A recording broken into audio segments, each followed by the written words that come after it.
Hi, I'm Amy Bracewell. And I'm Bill Harris. And I am the National Park Service Superintendent here in Hyde Park, the home of FDR, Eleanor Roosevelt's house, and the Vanderbilt Mansion. And I am the director of the FDR Presidential Library. You know, we started this conversation over texts Yes. of the cool things that we get to do and that we find in our archives, and thought it might make good video. Absolutely, because people come here and they don't always appreciate that there are two different organizations actually working together. Yes. And that it was President Roosevelt's idea. It actually That's reflects his thinking. He brought us together, did and indeed. then we've had to figure out how to make that work because Always. you know, we're one federal government, but all of our agencies are very different. Very true. And we all have our different policies. We have the same mission to service our visitors and to provide access, but our policies are different. And we do it differently That's because right. of our professions and backgrounds. The Park Service, you interpret this site and this land in a very different way than we do at the library. And that's what I've loved about working with you and your team and getting to know our different agencies. We specialize in different things, and you have this amazing knowledge about our archives and our history, our nation's history. And our team does too, but our team also has to take care of historic houses and historic landscapes and gardens, and it takes a lot of work outside of the buildings. It is so true. When President Roosevelt decided to place his presidential library here in Hyde Park on the grounds of Springwood, the estate, he wanted it to be a part of the National Archives. And so he worked in it. He designed the building and he built it and to blend in on the property right here adjacent to where we sit right now.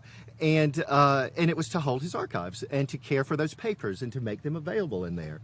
But you all joined us at a slightly later point, just a few years later. Right. You are also servicing people with artifacts and archives. And then it bloomed from there, just talking about bloomed, being in this garden, but there's so much more to our sites. And nowadays, Hyde Park has over 30 miles of hiking trails. People love walking their dogs in the parks and around the library. We have scholars that come and do research. And we have several formal gardens like we're sitting in. There's so much to see. And you know what? That's what I always think, that it really reflects President Roosevelt's love of the Hudson Valley. Because what we have here in just these pieces of property that we operate on is a reflection of what he loves so much about this area. That's right. And on pretty days like this, and our researchers, our scholars who come use the research room, our visitors who go through the museum, just like your visitors who go through the home, there's so much on these grounds that they can walk around and enjoy too. Absolutely. And something else that I love about our relationship and the importance of both of our agencies is when we're doing research about these grounds, when we are creating a home garden to replicate what the Roosevelts had on this estate, we're using the archives. You have such great archival information, and I love when you send me things and look at this. It's just amazing of the details that they left. It couldn't function really well without that sharing of information, could it? Because what I'm always amazed by, I always think of you when I'm going through a file about the site and I see a photograph and it shows an aerial shot, say, and it's like, wait a minute, there was a parking lot where the home garden was? We learn new things all the time. That's right. Or where security was for the president along the old main drive to Springwood, the home. I love that.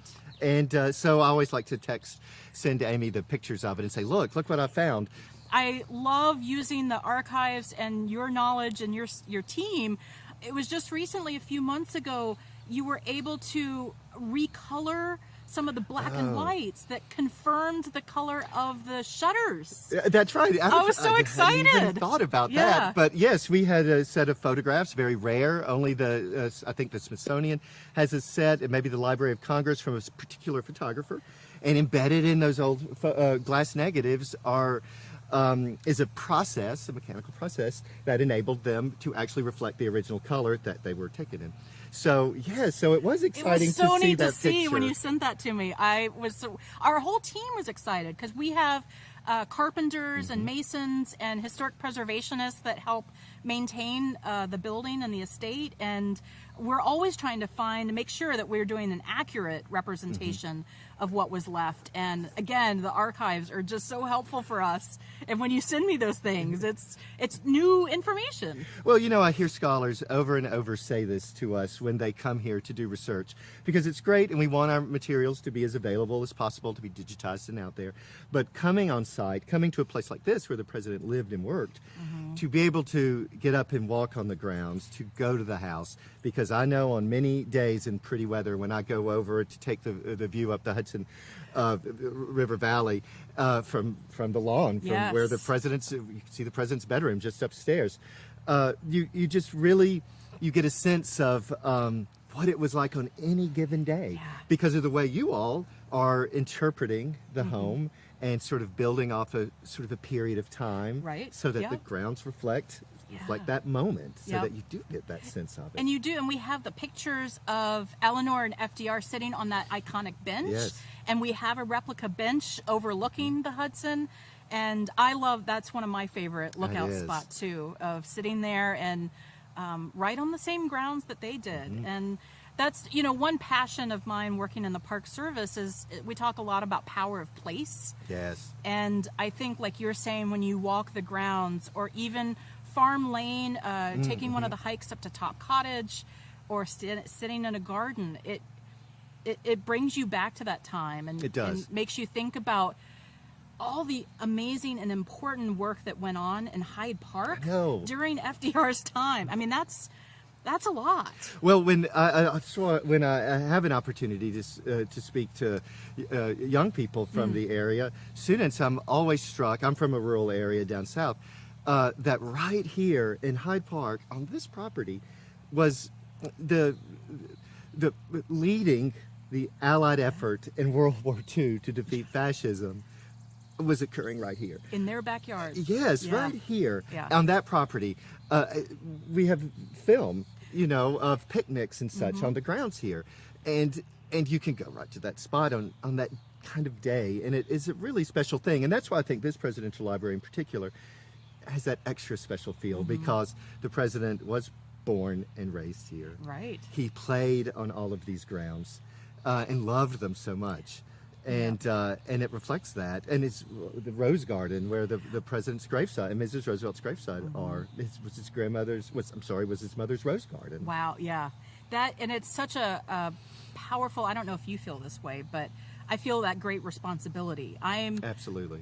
I am a steward of his gravesite and of his estate, and I'm sure you feel the same of the papers and the information. It's overwhelming sometimes because there's so much information that we could research, that we need to research or get out there, and there's only so many times in the day and staff and but it's true, and I think about that very thing too. And there's only so many pieces of information we can keep in our head at any one time. We were just laughing about that earlier, and because I, for some reason, have in my head the sheep fence that the president designed that goes around a portion of the library. It used to surround the library completely, but the president designed it. He drew it. We have the drawings. He drew it. He measured the height he wanted it, and he did it so that people who came to the library wouldn't wander on to property that at that time hadn't been given to the Park Service yet. And because he didn't want people wandering around without paying tickets either. Paying for tickets because he wanted.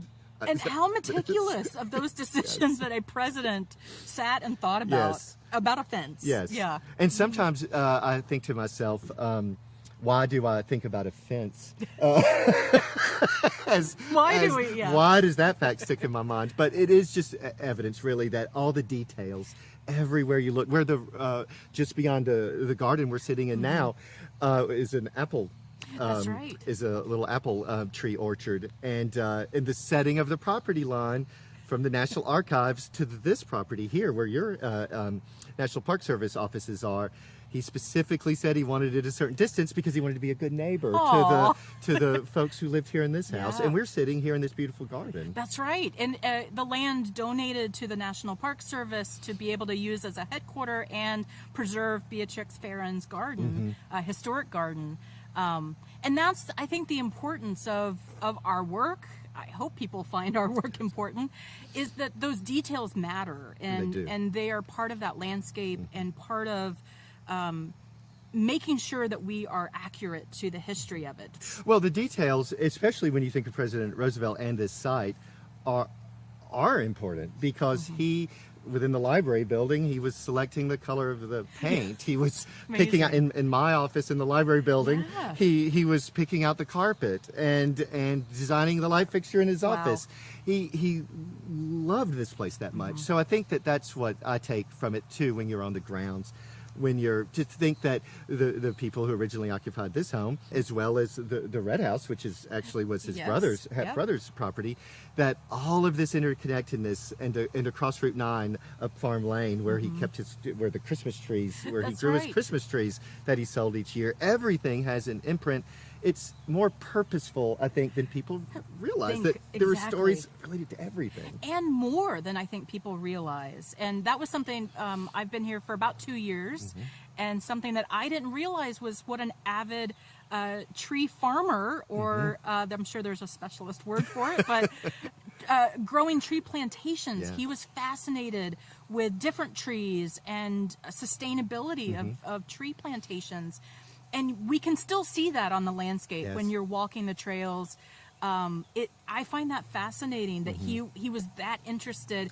And you have those letters of him sending away for sequoia seeds. Yes, that's right. He had that's right, because when the library was when the construction was almost done, there were plans about how he would want certain areas planted, but one thing he didn't want was manicured grounds around the library.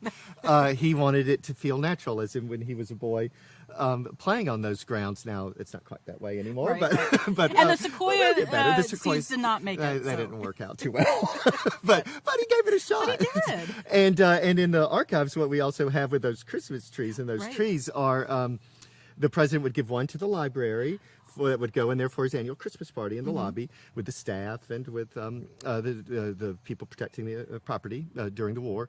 And he would put one on an airplane and send it over to Prime Minister Churchill from here as well, which is kind of cool. Yeah. And he would sell them down in the city, to make a little profit, because it was a business endeavor as well. But he wanted it to be a sustainable business endeavor, really, because he had a view that was really very progressive in terms of utilizing all resources, scientific resources, to manage the land and manage his forest well. Yeah, and I think he took that to that degree here in Hyde Park too. I think you had told me at one point in time he consulted with the Forest Service on the trees and his landscaping here. There was a sick tree or something. The old oak, the old oak out in front of the library where he climbed it as a child. And there's a report in the archives. I believe I did share it with you all, where they're trying to save the tree. It's huge and it's old, and part of it has been struck by lightning.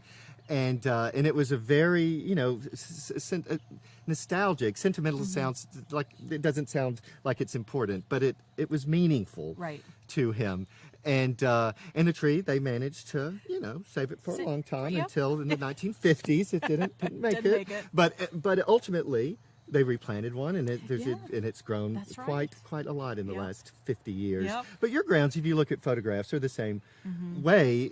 Trees come and go. Right. And yet overall the property and the types of trees do remain consistent with what was there then. And that takes a lot of work too. I mean, doing the research and figuring out which trees were where, and if there are any records of when it was planted originally, if it's native or non-native trees or plants, and what his wishes were. Like you were saying, he didn't want a landscaped yard, so that's our decisions moving forward. Do we create grass to mow, or do we try to restore something that was his interest but may not have happened before his death? It's true. And the balance of our visitors who come here on site, that we want them to have a nice, pleasant experience too. And so it's that balance of where is the preservation lead off with the visitor experience too. The practicalities that both of our different agencies are figuring out on a daily basis. There are so many comparatives and so many things that we both do that are so integral to each other. That's right. You know, we had talked about down the road, we might talk about his two offices that that's are right. like 100 yards apart. And why would you have to? Because his office was in his home. Right. And then the library gets built. And he's gets got another an office in the library. There's all of these interesting things that, That's right. that All we over the have on grounds. site. And we've not even talked about Mrs. Roosevelt or Valkill. No, That's another. That's definitely a whole other I series. know. Later. Time. Not to commit ourselves, but we, as you can tell, viewers, we have a lot to think about in this parks, but there's so much here. I love being nerdy with Bill here, and It's who I am. it's who I am too. But we do it because we have these careers and these professions because it's what we love to do. But we certainly, when you work in a public institution, we do this for everyone. This is these properties belong to the American citizens, and that's what President Roosevelt wanted. Yeah. And what I always love about the president in many ways is you might not be able to know whether at that time he could envision what outcomes there would be, but yet by just sort of creating an environment and then letting people figure it out and experiment and make it work. That's really like amazing. And here we are. And here we are. And my profound thought of that isn't that the great experiment of America in general, of us figuring things out? It is true. And I will say that if the National Archives and the National Park Service can figure out a good way to work together on a daily basis, then I think that we all can. We can. So, absolutely. Good. And as we've been talking about, there is so much to see here in Hyde Park. We are excited to show it to our visitors. And I'm Amy Bracewell. And I'm Bill Harris. And come visit. As you've heard, there is just so much to do here. Is.